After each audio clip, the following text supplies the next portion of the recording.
हे friends, स्वागत है मेरे चैनल में। तो आज हम लोगों का जो टॉपिक है वो है शंकरी प्रसाद वर्सेस यूनियन ऑफ इंडिया।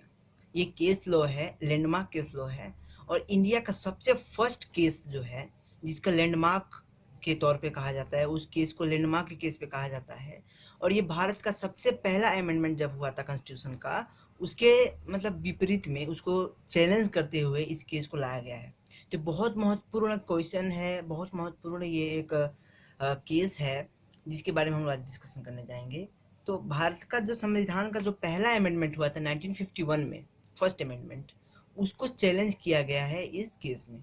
ठीक है, यह केस एक हाई कोर्ट से सुप्रीम कोर्ट तक पहुंचती है। तो चलिए हम लोग शुरू करते हैं कि केस है क्या और ये केस के ये केस उभरा कैसे। ठीक है, और इसके बाद इसमें जजमेंट क्या आया, इसके बाद से हमारा संविधान और हमारा कानून और हमारा जो देश का पार्लियामेंट है उसमें क्या क्या चेंजेज आया और इससे रिलेटेड आज हमारे इस समय के पर्सपेक्टिव में क्या है, कैसा है। ठीक है, तो हम शुरू करते हैं। सबसे पहले चलते हैं कि शंकरी प्रसाद है कौन। ठीक है, तो शंकरी प्रसाद एक जमींदार थे, बिहार में एक जमींदार थे वो। ठीक है, तो इनके पास बहुत सारा जमीन था।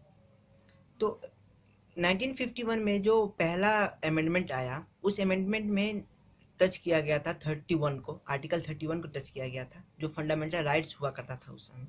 आर्टिकल 31 मतलब कि राइट टू प्रॉपर्टी। तो उस समय में राइट टू प्रॉपर्टी थी, तो राइट टू प्रॉपर्टी के थ्रू उन्होंने क्या किया, उस पे राइट टू प्रॉपर्टी में कुछ रेस्ट्रिक्शंस ला दिए। क्योंकि उस समय क्या चल रहा था, लैंड एक्यूजमेंट जो है, भूमि अधिकृत कर रहे थे, भूमि को ले रहे थे जमींदारों से और गरीबों में बांट रहे थे। ठीक है, क्योंकि सबको प्रॉपर्टी होनी चाहिए, सबको लैंड की जरूरत है, इसलिए वो किया जा रहा था उस समय में। लेकिन क्या था, हनन तो हो रहा था। तो क्या हुआ, 31 में, आर्टिकल 31 में 31A और 31B, 31 सब क्लोज ए और 31 के सब क्लोज बी को ऐड किया गया था। कब, 51 में, 1951 में फर्स्ट अमेंडमेंट पे। और उस समय एक और चीज आया जो मैंने पिछले आपको दोनों वीडियो में, जैसे गोलकनाथ का वीडियो था हमारा और केशवानंद भारती वाला में था, दोनों में मैंने बताया था कि 9th शेड्यूल का जिक्र किया था। 9 शेड्यूल इसी में जो फर्स्ट अमेंडमेंट था उसी समय में इसको एग्जिस्ट हुआ, आया हमारे कॉन्स्टिट्यूशन में, इसका नाम जिक्र हुआ और ये हमारे कॉन्स्टिट्यूशन में आगे बरकरार हुआ। तो हम देखते हैं कि आर्टिकल जो शेड्यूल 9 क्या है, क्योंकि हम लोगों को शंकरी प्रसाद पहुंचने के लिए हम लोगों को जानना पड़ेगा कुछ अमेंडमेंट में क्या हुआ था, उस फर्स्ट अमेंडमेंट में कैसे कैसे अमेंडमेंट हुए थे, कि किसके कारण कि पहला केस लो आया, पहला जुडिशियल रिव्यू हुआ। ठीक है, तो 9th शेड्यूल ये है कि उसमें कहा जाता है, सरकार कहती है कि एक ऐसा शेड्यूल है कि जिसमें कोई भी कानून अगर अमेंडमेंट करने के बाद सरकार डाल देती है और कोई भी चीज़ उसमें डाल देती है, उसके अंतर्गत कर देती है 9th शेड्यूल के अंदर, तो क्या होगा कि हमारा जो जुडिशरी जो है, ठीक है, जुडिशरी उसमें हस्तक्षेप नहीं कर सकती है, उसकी जुडिशरी रिव्यू नहीं हो सकता है। ठीक है, जैसे मैंने आपको पिछले दोनों वीडियोज में, गोलकनाथ के वीडियो में मैं बना चुका हूँ और केशवानंद भारती का भी वीडियो बना चुका हूँ। तो दोनों में मैंने आपको बताया है कि 9th शेड्यूल क्या है और इस बार भी मैं बता रहा हूँ कि 9th शेड्यूल क्या है। तो फर्स्ट अमेंडमेंट में 3 बड़े बड़े चीज आए। जैसे आर्टिकल 31 को टच किया गया। आर्टिकल 31 में कुछ पावर जो है, जमींदार का, जो जमीन का, जो प्रॉपर्टी का है, उसमें रिस्ट्रिक्शंस लाया गया, कमी की गई। उसके बाद फिर क्या हुआ, दूसरा जो हम लोगों का ये 9th शेड्यूल आ गया। ठीक है, और जितना भी लैंड से रिलेटेड था उन सबको क्या किया, 9th शेड्यूल में डाल दिया। कौन, सेंट्रल गवर्नमेंट। तो यहाँ आते हैं हम लोग फिर के इसमें आते हैं शंकरी प्रसाद में। शंकरी प्रसाद 1951 में सबसे पहली बार उनका जो फंडामेंटल राइट का हनन हो रहा था, क्योंकि वो तो रहा था सर, क्योंकि देखिए आप कैसे हो रहा था, क्योंकि उसका 90 फंडामेंटल राइट्स में टच हो रहा है। 39 में आर्टिकल 31 जो है, पार्ट 3 में आर्टिकल 31 है, उसका हनन हो रहा है कि राइट टू प्रॉपर्टी है, उसके जमीन को लेकर के किसी और को देना तो अच्छा लगेगा नहीं किसी को भी, आपको भी नहीं लगेगा, हमको भी नहीं लगेगा, उसको पता था नहीं इस बारे में। ठीक है, तो उसने क्या किया, हाई कोर्ट में अपना अपील डाल दिया। हाई कोर्ट में केस चला, हाई कोर्ट की केस से वो संतुष्ट नहीं हुआ, तो फिर क्या किया, सुप्रीम कोर्ट में अपना केस डाला। ठीक है, जब 1951 में सुप्रीम कोर्ट में यह केस गया तो उसमें सुनवाई हुई और उस समय में जो जज साहब जो थे उन्होंने कहा कि अमेंडमेंट तो हो सकता है, अमेंडमेंट तो होगा, क्योंकि आर्टिकल 368 में कहा गया है कि किस तरह अमेंडमेंट किया जा सकता है। उन्होंने अमेंडमेंट किया, तब ये इन्होंने कहा, केशवानंद सॉरी शंकर प्रसाद ने कहा कि नहीं, ये आर्टिकल 13 में कहा गया है कि कोई भी लॉ जो है, कानून जो है, वो फंडामेंटल राइट्स को नहीं डिस्ट्रॉय कर सकता है, नहीं कम कर सकता है उसका पावर को, ठीक है। लेकिन इस कोर्ट ने क्या कहा, सुनिएगा, कोर्ट ने यह कहा कि जो भी हो, ठीक है, आर्टिकल 368 को यूज करके अमेंडमेंट लाया गया है ना। आर्टिकल 3 में तो आर्टिकल 13 में तो ये नहीं कहा गया है कि अमेंडमेंट कोई टच नहीं कर सकती है, उसमें तो कहा गया है कि कोई लॉ टच नहीं कर सकती है फंडामेंटल राइट्स को, एफआर को।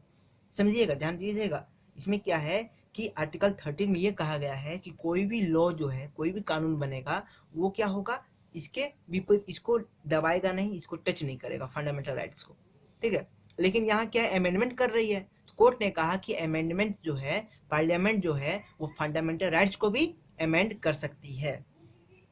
और इसके वजह से क्या हुआ, यहाँ ये हार गए और ये केस उबर गया, ठीक है। और इसमें क्या हुआ कि लैंड एक्विजिशन एक्ट हुआ, और उसके बाद से क्या हुआ कि अब मनमानी करने लगी कांग्रेस सरकार, उस समय की सरकार। और उस समय क्या सुप्रीमेसी दिखा रही थी, ये लोग एक दूसरे को सुप्रीमेसी दिखा रहे थे कि हम बड़े तो हम बड़े, ठीक है। पार्लियामेंट कहता था कि हम बड़े, जुडिशरी कहती थी कि हम बड़े, और इसमें क्या होता, टकरार हो रहा था इन लोगों में। जैसे कि मैंने आपको गोलकनाथ में बताया कि कैसे तकरार हुआ, केशवानंद भारती में भी बताया कि कैसे तकरार हुआ, ये वर्चस्व की लड़ाई कितनी बढ़ती गई 1951 से लेकर के 1973 तक, और उससे आगे 80s तक आगे बढ़ा। 80s तक हम लोग वीडियोस देखेंगे, तो अभी क्योंकि आगे मेनका गांधी के केस भी देखेंगे हम लोग, उसमें भी तो 73 के बाद भी हुआ, तो ये सब देखेंगे हम लोग, और भी वीडियोस बनेंगे। लेकिन इस वीडियो में यह है कि क्या कही सुप्रीम कोर्ट ने कि अमेंडमेंट जो है वो फंडामेंटल राइट्स को भी अमेंड कर सकता है, क्योंकि आर्टिकल 13 में ये लिखा हुआ है कि कोई भी लॉ अमेंड नहीं कर सकती है, कोई भी लॉ उसको हनन नहीं कर सकता फंडामेंटल राइट्स को, लेकिन अमेंडमेंट तो कर सकता है, अमेंडमेंट तो करा सकते हैं, ठीक है। तो यही बात थी, और 9 शेड्यूल आया उस समय, उसका चैलेंज किया गया, लेकिन बाद में इनको कोर्ट की तरफ से राहत नहीं मिली, ठीक है। तो यही हमारा सबसे पहला केस जो था, भारत का सबसे पहला केस जो था, शंकरी प्रसाद बिहार से ही शुरू हुआ, और ये यहीं से हमारा शुरू होता है। इसके बाद आएगा सज्जन सिंह केस। सज्जन सिंह के, क्योंकि कुछ लैंडमार्क केसेस जो हैं जो आज तक चले आ रहे हैं, आज तक उसको हम लोग रेफरेंस देते हैं, ठीक है। तो उसी तरह जैसे कि मैंने बताया कि कल जो है 6 सितंबर को केशवानंद भारती जी का मृत्यु हो गया, वो स्वर्गवास चले गए। तो केशवानंद भारती 6 सितंबर 2020 तक वो जिए, और उनका बनाया हुआ जो बेसिक स्ट्रक्चर के बारे में जो हमारी जुडिशरी कहती है, वो आज तक चला आ रहा है। तो हम लोग, आप जरूर देखिएगा केशवानंद भारती, क्योंकि आप कभी भी कॉन्स्टिट्यूशनल लॉ के बारे में पढ़ेंगे, या फिर कभी भी आप इंडियन कॉन्स्टिट्यूशन को स्टडी करने का कोशिश करेंगे, आपको केशवानंद भारती, आपको गोलकनाथ का केस, ठीक है, आपको शाहबानो का केस, आपको MC Mehta versus union of India को, ये सब केसेस जो है ऐसे लैंडमार्क केसेस हैं जो हमेशा आपको काम आएंगे, ठीक है। अगर आप एलएलबी करते हैं या फिर नहीं करते हैं, अगर कोई कॉम्पिटिटिव एग्जाम भी देते हैं, तो उसमें भी डेट्स याद है। जैसे भारत का सबसे पहला संशोधन कब हुआ था कॉन्स्टिट्यूशन का, तो आप क्या कहेंगे, आपको पट देना याद आना चाहिए, पटक देना याद आना चाहिए, हाँ शंकरी प्रसाद के केस में हुआ था, 1951 में हुआ था।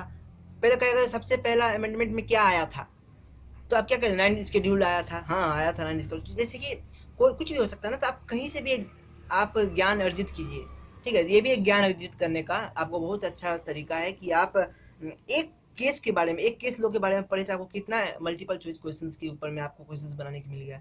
भारत का सबसे पहला केस का लैंडमार्क केस कौन है, केस ये है, शंकरी प्रसाद है।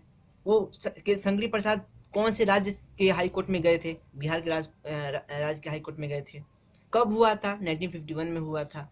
क्यों हुआ था, तो उसमें लैंड एक्विजिशन जो है, जमीन को अधिग्रहण करके ले करके दूसरों को बांटा जा रहा था, इसलिए हुआ, ठीक है। तो यही सब केस बहुत सारे मिल सकते हैं आपको, तो आप जरूर इस वीडियो को देखिए और आगे वीडियोस को भी देखिए, और हमको अब अलविदा दीजिए, क्योंकि हमारा शंकरी प्रसाद का केस था। शंकरी प्रसाद का केस में आपको बता दिया कि ये लैंड के ऊपर था, फर्स्ट अमेंडमेंट को चैलेंज किया था। फर्स्ट अमेंडमेंट में आर्टिकल 31 जो है, आर्टिकल 31 में 2 ऐसे